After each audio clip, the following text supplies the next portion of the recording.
귀한 찬양 감사합니다. 오늘 어버이 주일이라고 또 특별히 또 귀한 찬양을 준비하셔가지고 아이고 저 혼자 뭉클한가. 웃으면 복이 옵니다. 여러분 웃으십시오. 얼굴 찌푸리고 있으면 마음을 닫고 있으면 오던 복도 달아납니다. 웃으십시오. 마음은 썩어도 마음은 아파도 이빨이 보일 정도로 웃으십시오. 하나님의 축복하심이 여러분을 임하실 줄 믿습니다. 특별히 어버이 주일과 우리 가정의 달을 맞이해서 우리 성도님들 가정 가운데 진짜 여러분 삶 가운데 하나님이 값없이 주시는 은혜가 충만하기를 넘쳐나기를 축복합니다. 저희 마음입니다. 제가 2년 전에 이런 말을 들었던 적이 있습니다. 이제부터 우리 신자들은 신사사의 시대를 살게 되었습니다 라는 그런 말을 한 적이 있습니다. 물론 이 신사사의 시대의 출발점이 코로나19라고 얘기를 합니다만은 문제는 생각 외로 많은 신분들이 마치 코로나가 오기를 기다렸다는 뜻이 교회를 떠나갔습니다. 그것도 일부가 아니고요, 우리 한국교회 전체적으로 일어난 현상이었습니다. 그때에 이스라엘의 왕이 없으므로 사람마다 자기 소견에 옳은 대로 행하였더라. 사사시대 당시 대부분의 이스라엘 사람들은 자기 마음대로 신앙생활을 했습니다. 자기 마음대로 삶을 살아갔습니다. 마치 하나님이 안 계신처럼, 마치 하나님이 없는 것처럼 살아갔지만은 사랑하는 성도님들, 그런 상황임에도 불구하고 우리 하나님은 변함없이 이스라엘의 왕으로 계셨습니다.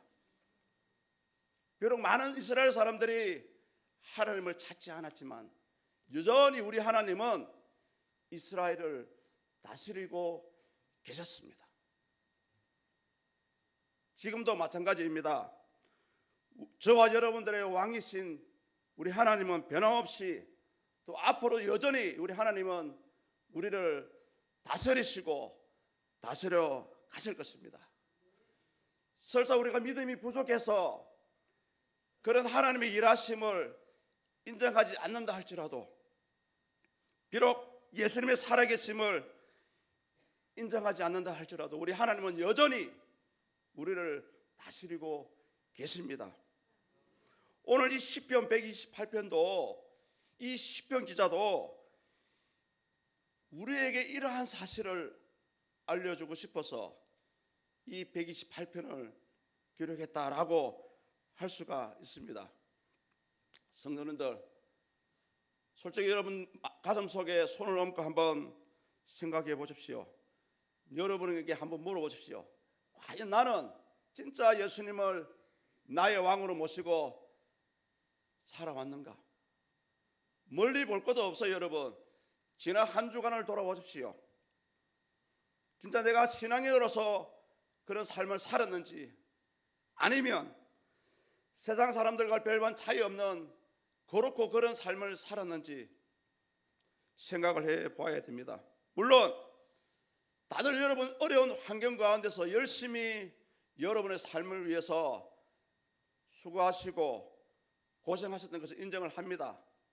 그러나 중요한 것은, 어쩌면 그것보다 더 중요한 것은 현재 지금도 내가 살아가면서 진짜 하나님을 나의 왕으로 모시고 살아가고 있느냐 하는 것입니다.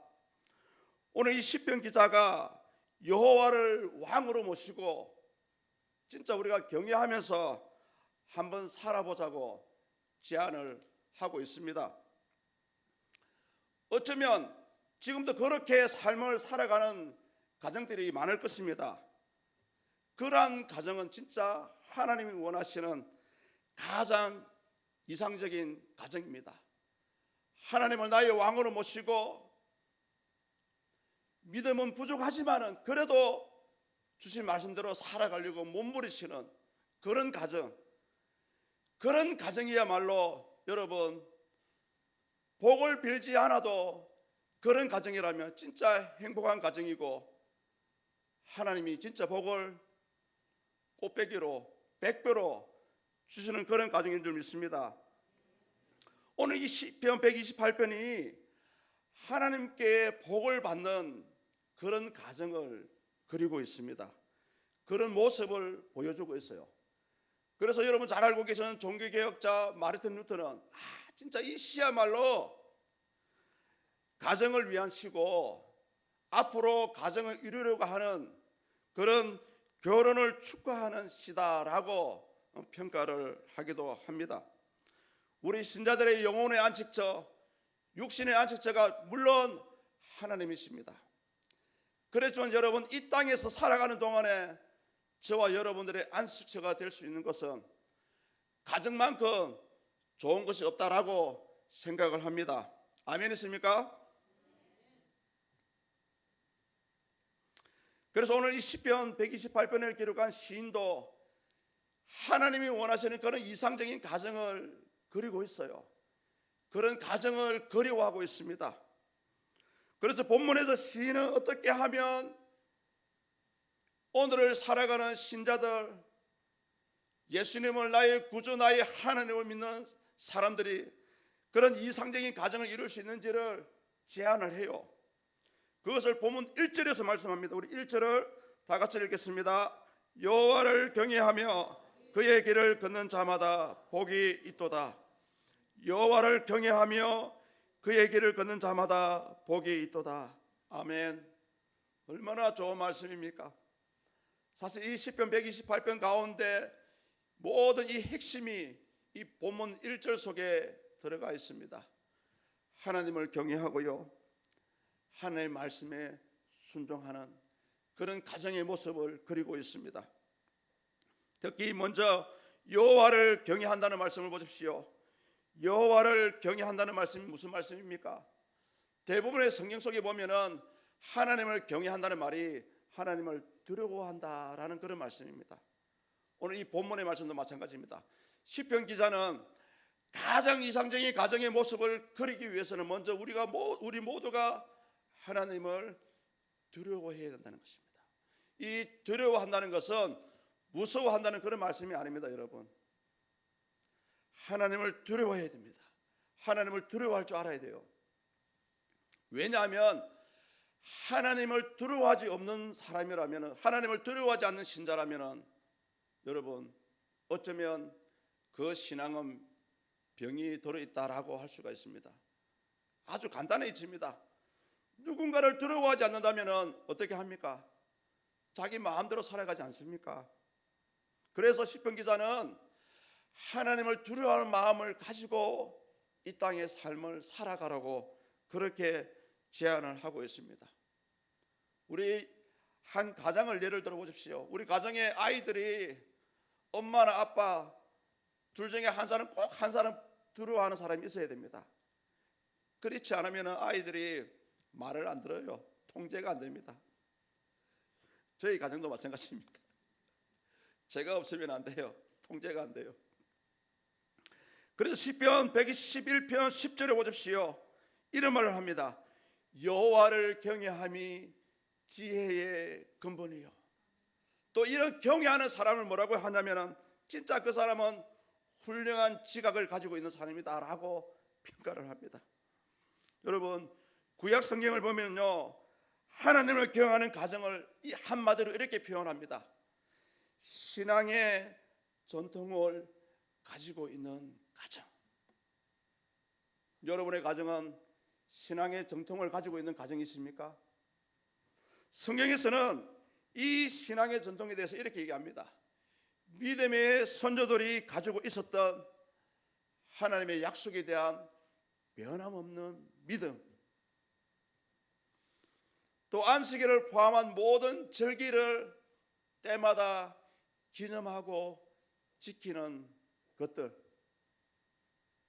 특히 우리 삶의 모든 영역에서 하나님만이 최고, 예수님만이 최고, 하나님의 말씀만이 최고다라고 그렇게 살아가는 것, 이 세 가지. 이 세 가지를 가지고 있는 가정이 여러분 진짜 신앙의 전통을 가지고 있는 가정입니다. 그러므로 이 구약에 보면은 이런 전통을 가지고 있는 가정을 한마디로 표현해 주는 말씀이 있습니다. 출애굽기에서 하나님께서 모세를 부르실 때에 떨기나무 가운데서 모세를 불렀습니다. 그러시면서 출애굽기 3장 6절 말씀을 보시면 이렇게 말씀하십니다. 나는 내 조상의 하나님이니 아브라함의 하나님, 이삭의 하나님, 야곱의 하나님이라. 창세기 32장을 보십시오. 형 에서가 얼마나 화가 났던지 장자권을 뺏어간 동생 야곱을 죽이려고 수많은 군사를 거느리고 달려옵니다. 야곱은 마음이 달았어요. 가족을 두 편으로 나누어서 먼저 보내고요. 얼마나 마음이 안 달아났던지 하나님을 찾게 되었습니다. 그때의 야곱이 어떻게 불렀습니까? 하나님을요. 내 조부 아브라함의 하나님, 내 아버지 이삭의 하나님 도와주십시오. 성도님들, 그래서 우리 아버님 되시고 어르신 되시는 분들은 진짜 막중한 사명감을 가지고 있습니다. 여러분을 통해서 여러분의 가문이 신앙의 전통을 세워가야 됩니다. 아브라함의 하나님, 이삭의 하나님, 이스라엘 하나님, 그리고 나의 하나님이요. 이렇게 고백할 수 있기를 축복합니다. 그리고 다음으로 이 시편 기자는 이렇게 제안을 하죠. 1절 하반절을 보십시오. 그의 길을 걷는 자마다 복이 있도다. 그의 길을 걷는 자마다 복이 있도다. 여러분, 이 길은 우리 사람이 걸어가는 그런 길이 아닙니다. 원문에서는 뭐라고 얘기하냐면은 삶의 방식, 믿는 자로서의 살아가는 행동의 방식이라고 얘기를 해요. 쉽게 얘기하면은 열심히 주어진 여러분의 삶을 살아가시지만은 그런 가운데 그래도 하나님과 동행하시고요.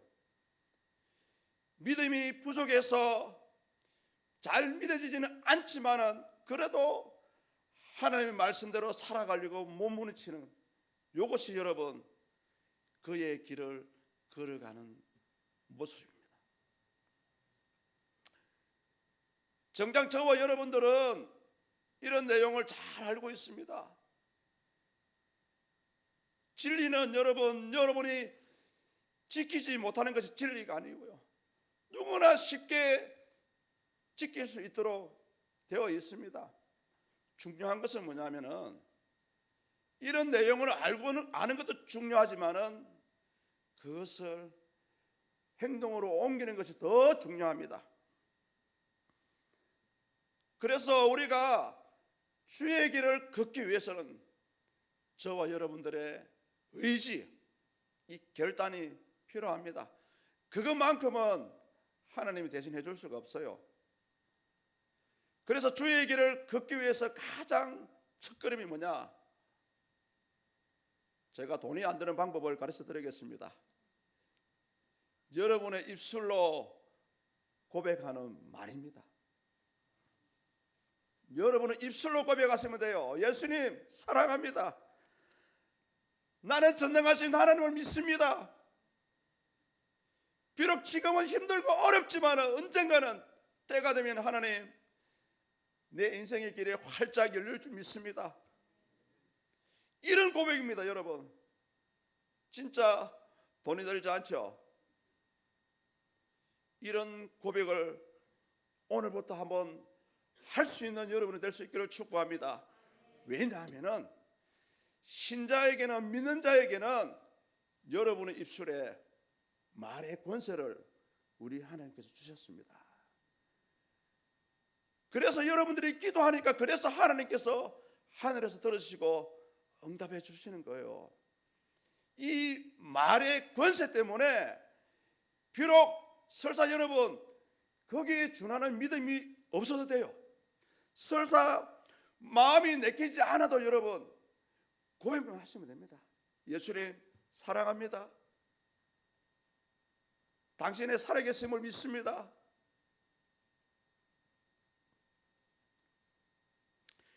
이처럼 입술에 고백이 된다면 이제는 뭐냐?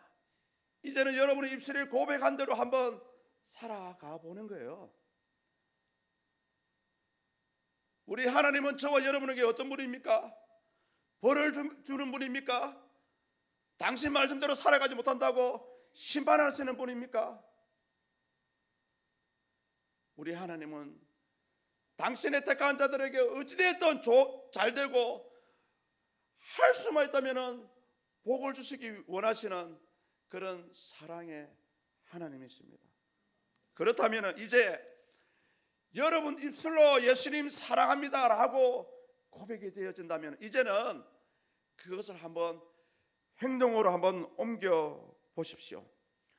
여러분들의 행동으로 옮기는 것이 바로 하나님의 살아계심을 체험하는 방편입니다. 여러분들의 행동으로 옮기는 것이 불가능할 것만 같은 기적이 우리의 삶 가운데 나타납니다.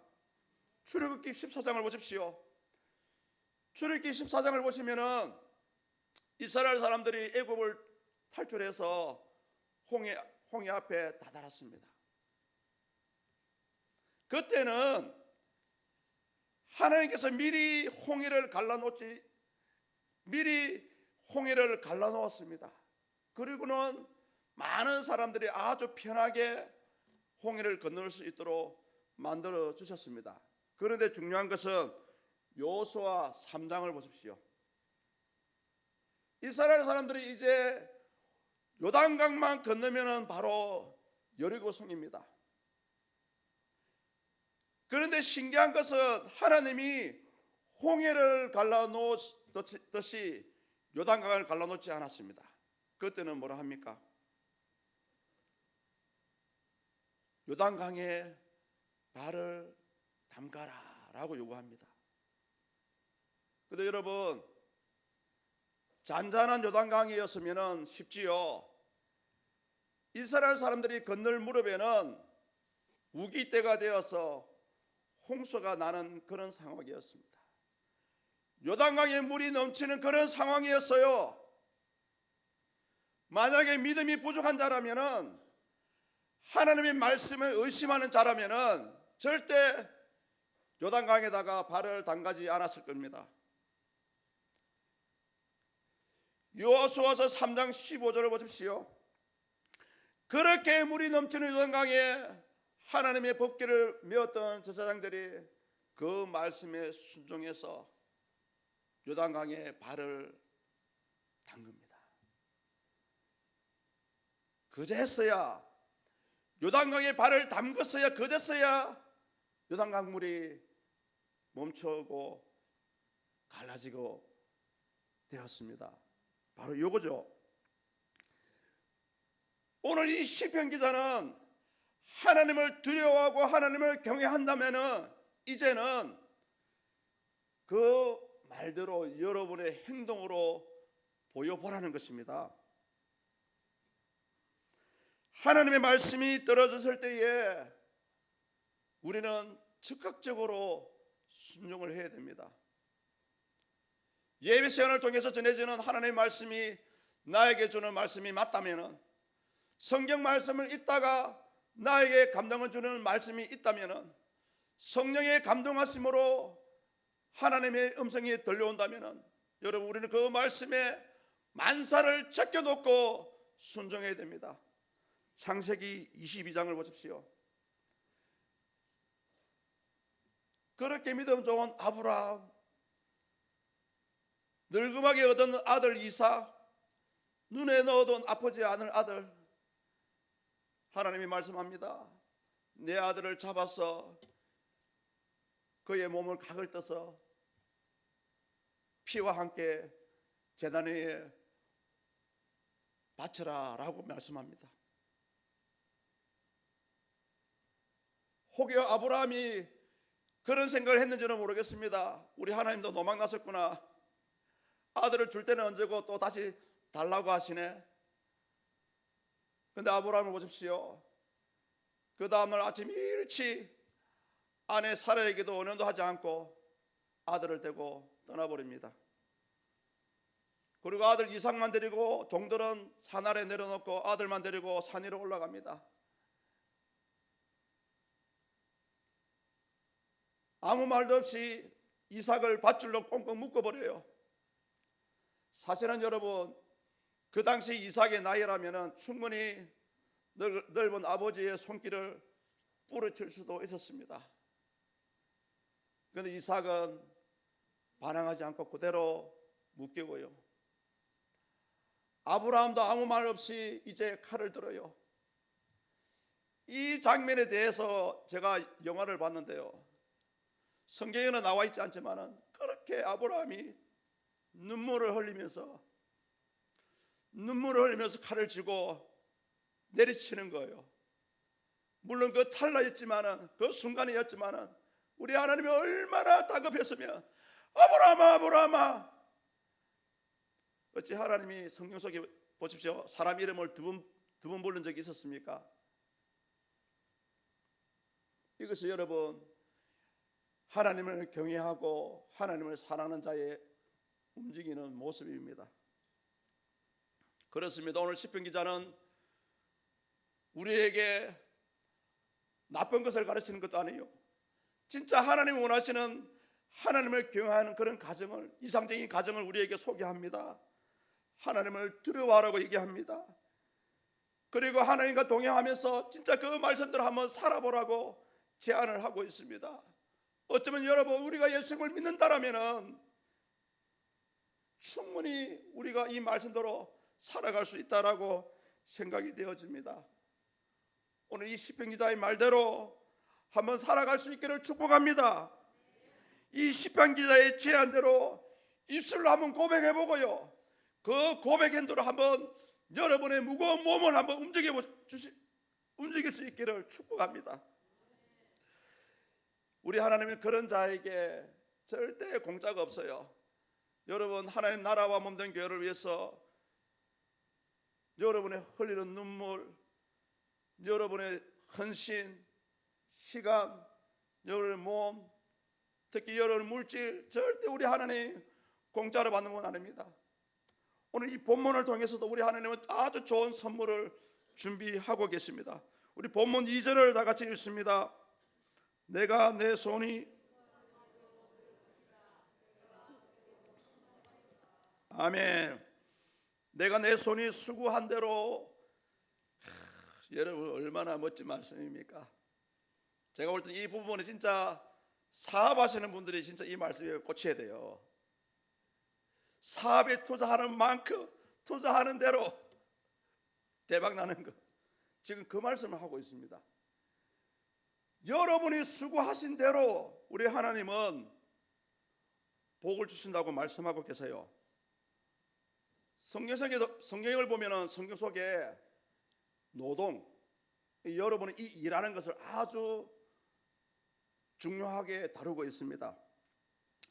하나님의 형상대로 지어받은 자로서 진짜 합당한 삶을 살아갈 수 있도록 주신 것이 바로 여러분 노동입니다. 일하면서 흘리는 여러분의 땀이에요.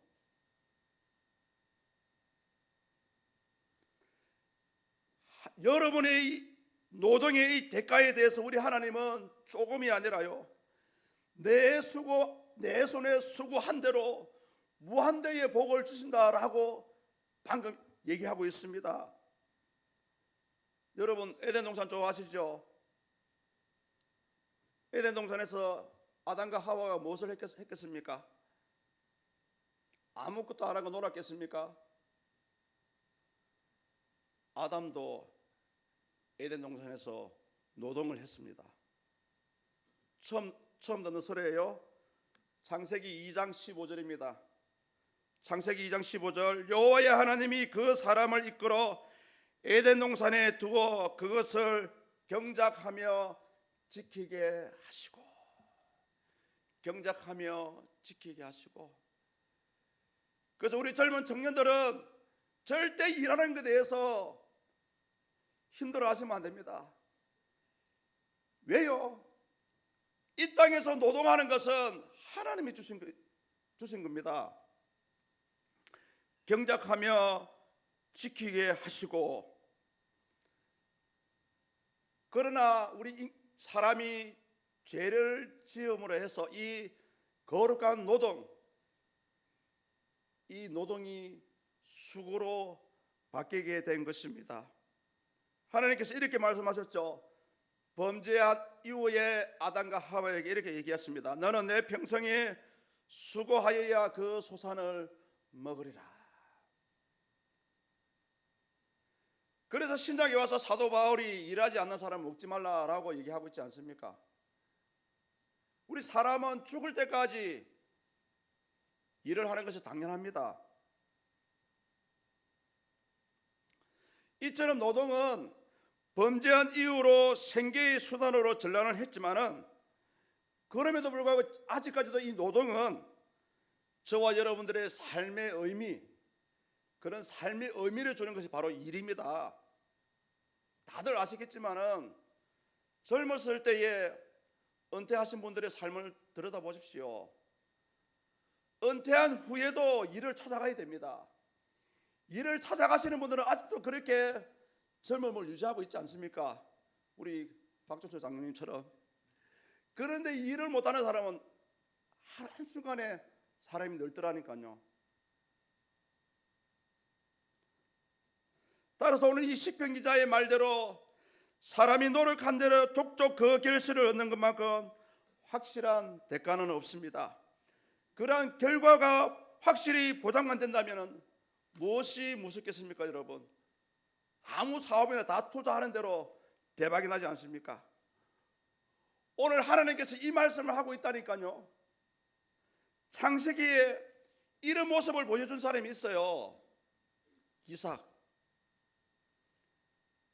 사실 이삭에 대해서는 창세기에서 몇 장 소개되지 않고 있습니다. 오히려 자기 아들 야곱에 대한 스토리가 많이 소개되고 있지만은, 아버지 아브라함이 죽은 후에 하나님께서 아브라함에게 주던 복을 그 아들 이삭에게 주셨습니다.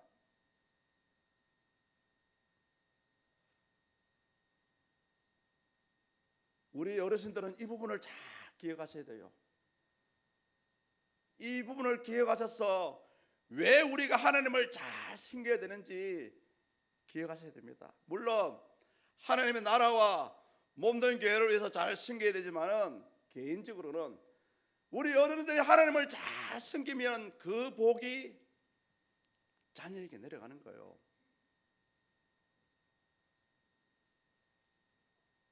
이 말을 믿음으로 받으셔도 되고 받지 않으셔도 됩니다. 그렇지만 창세기 26장 12절을 보십시오.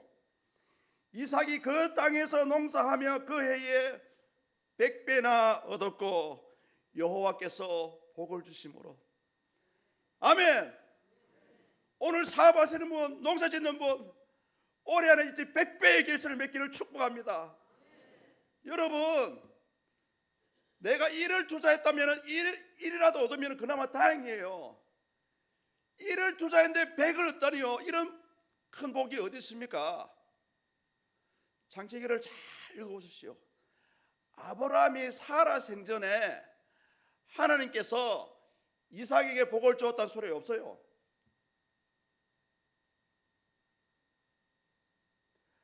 아브라함이 죽은 후에 하나님께서 이삭에게 복을 주셨어요.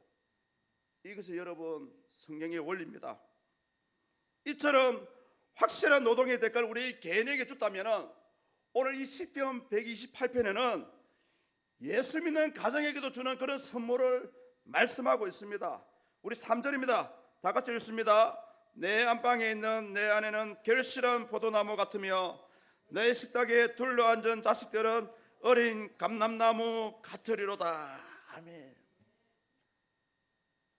저는 이 구절을 읽을 때마다 그렇게 반가울 수 없고요, 그렇게 부러울 수가 없어요. 남편과 사랑하는 아내와 사랑하는 자녀들이 그렇게 하모니, 조화를 이루면서 살아가는 모습이 바로 가장 이상적인 가정입니다. 여러분 머리를 한번 상상해 보십시오. 하루 종일 열심히 일을 하고 가정에 돌아왔습니다. 사랑하는 아내의 손길을 통해서 식탁이 차려지고요, 남편과 아내와 사랑하는 자식들이 함께 둘러앉아 있습니다. 지금 요즘 시대에서는 꿈꿀 수도 없는 그런 모습이지만은, 이런 사랑하는 가족이 모여 앉아 있는 그 이 모습만 봐도 여러분 얼마나 행복한 가정이겠습니까? 오늘 시편 기자가 이 3절을 통해서 이렇게 얘기합니다. 여러분의 사랑하는 아내는 진짜 포도나무와 같습니다. 우리 남자 성도들 아멘 안 하시네요. 진짜 우리 권사님들 집사님들 진짜 포도나무와 같아요. 누가 여러분들의 씨를 받아서 자식을 낳아줍니까? 누가 일하는 남편을 대해서 가정을 돌봐주고 있습니까? 아니지 않습니까? 유담이지만 이제 우리 남자 집사님들 집에 가서 잘하셔야 됩니다. 이제 이 포도나무 자체가 당시 이스라엘, 선택받은 이스라엘을 상징한다라고 얘기합니다. 물론 포도나무는 그 나무로서는 쓸 데가 없어요. 이 포도나무는 당시 팔레스타인처럼 덥고 건조한 그런 산악지대에 아주 잘 자라는 나무라고 얘기합니다. 그래서 이 포도나무에 대해서 성경에는 열왕기상 4장, 미가서 4장, 스가랴서 3장에 이 포도나무를 가리켜 안정된 생활과 평화와 번영을 상징한다라고 얘기합니다.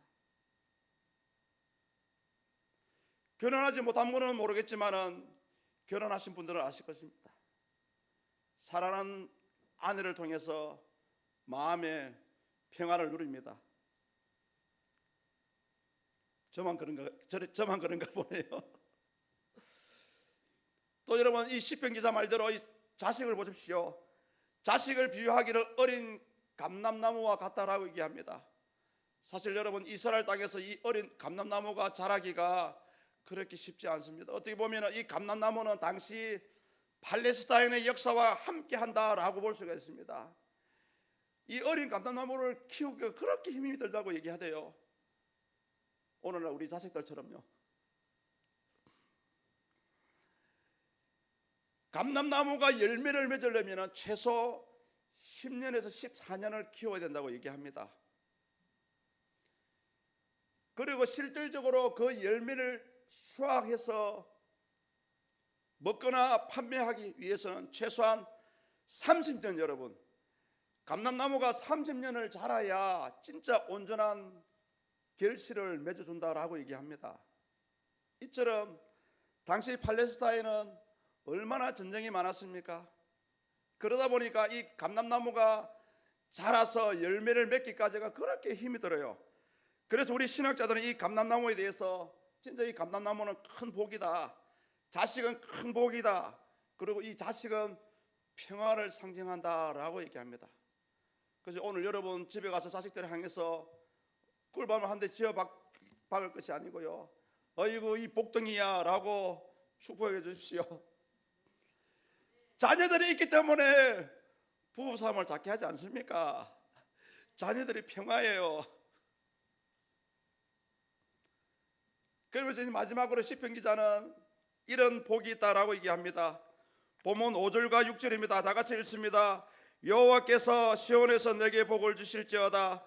너는 평생에 예루살렘의 번영을 보며 내 자식의 자식을 볼지어다. 이스라엘에게 평강이 있을지어다. 아멘. 여기서 아주 중요한 말씀을 하고 있습니다. 여러분 시온이 어디입니까?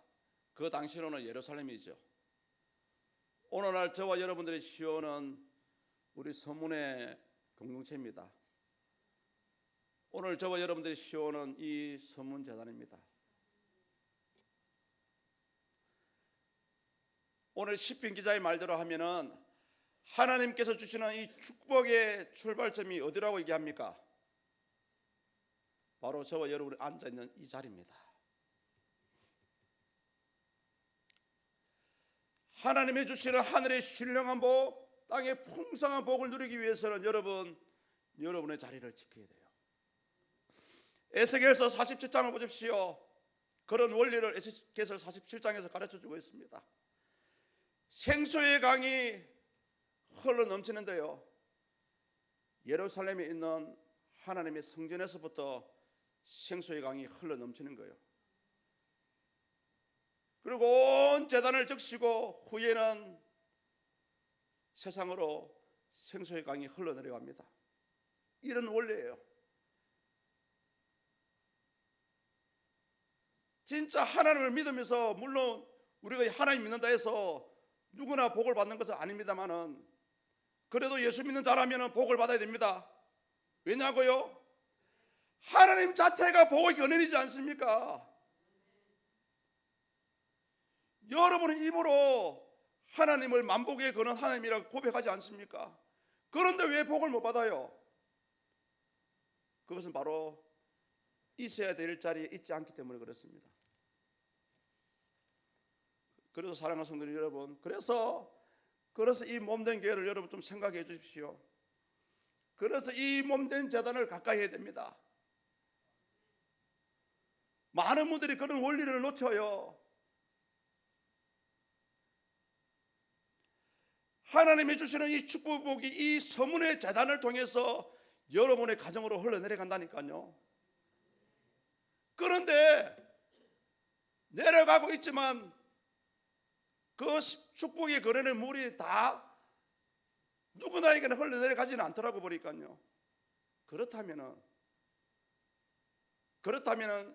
축복이 넘치는 이 자리로 나와야 됩니다. 그래서 우리는 예수님을 사랑하지만은 예수님의 몸된 이 교회도 사랑해야 되는 거예요. 그 원리입니다. 오늘 시편 기자가 이 얘기를 하는 겁니다. 하나님께서는 예수 믿는 자에게 모든 복을 허락해 놓으셨습니다. 어느 목사님 말씀의 비유대로 천국에 올라가니까 스물 보따리가 막 산을 이룬다라고 얘기하고 있더라고 보니까요. 하나님이 이미 저와 여러분들을 위해서, 여러분 가정을 위해서, 여러분의 자녀들을 위해서 복을 준비해 놓으셨습니다. 여러분에게 필요한 것을 준비해 놓으셨다니까요. 그런데 많은 분들이 그것을 못 찾아 먹어요. 왜 그렇습니까? 주님의 몸된 교회에 나오지 않기 때문에 그래요. 나와도 여러분 마음도 여기 있어야 됩니다. 여러분의 생각도 이 자리에 있어야 돼요. 우리 하나님께서 얼마나 안타까워하셨던지, 너희가 나한테 나오지만 너희가 마당만 밟고 간다라고 얘기합니다. 너희 수고하고 무거운 짐 자들아 다 내게로 오라. 내가 너희를 쉬게 하리라고 우리 예수님 말씀하십니다. 올 때는 무거운 짐을 들고 와요. 내려놓습니다. 예배 끝나면 예수님 다시 내 짐 주세요 라고 찾아간다니까요. 그렇습니다. 오늘 근련적으로 이 시편 128편은 우리에게 이 주는 이 교훈 한 문장으로 이렇게 표현할 수 있습니다. 우리 본문 1절입니다. 함께 읽습니다. 여호와를 경외하며 그의 길을 걷는 자마다 복이 있도다. 아멘. 저는 이 말씀대로 여러분의 삶의 현장과 여러분의 직장과 가정과 자녀들의 삶 가운데 그대로 나타나기를 축복합니다. 그대로 나타나기를 축복합니다. 좀 잘 되기를 축복해요. 여러분이 잘 되는 만큼 사역자에게 더 기쁜 보람이 어디 있습니까? 오늘 우리 하나님도 이렇게 말씀하십니다. 여호와를 경외하며 그의 길을 걷는 자마다 복이 있도다. 진짜 여러분이 걸어가는 것마다 복이 철철 흘러 넘쳐야 됩니다. 너무 많아가지고. 이 간절히 축복합니다. 이제 우리 여호와만 진짜 경외해 보십시다. 진짜 한 말씀대로 한번 살아가 보십시다. 진짜 하나님 나에게 복을 주시는지 안 주시는지 시험은 아니지만은 한번 기다려 보십시다. 그래서 진짜 복된 가정, 또 우리 어르신들은 진짜 믿음의 가정을 하나님과 경외하심으로 또 그의 길을 따라가심으로 다 받아 누리시기를 주 예수 이름으로 간절히 축복합니다. 이제 내가 한번 우리 오늘 주신 말씀 가지고 한번 기도하겠습니다. 하나님, 그렇습니다. 주님을 경외하며 주님 원하신 길을 갖기 원합니다. 우리 다 같이 한번 주여 부르고 기도.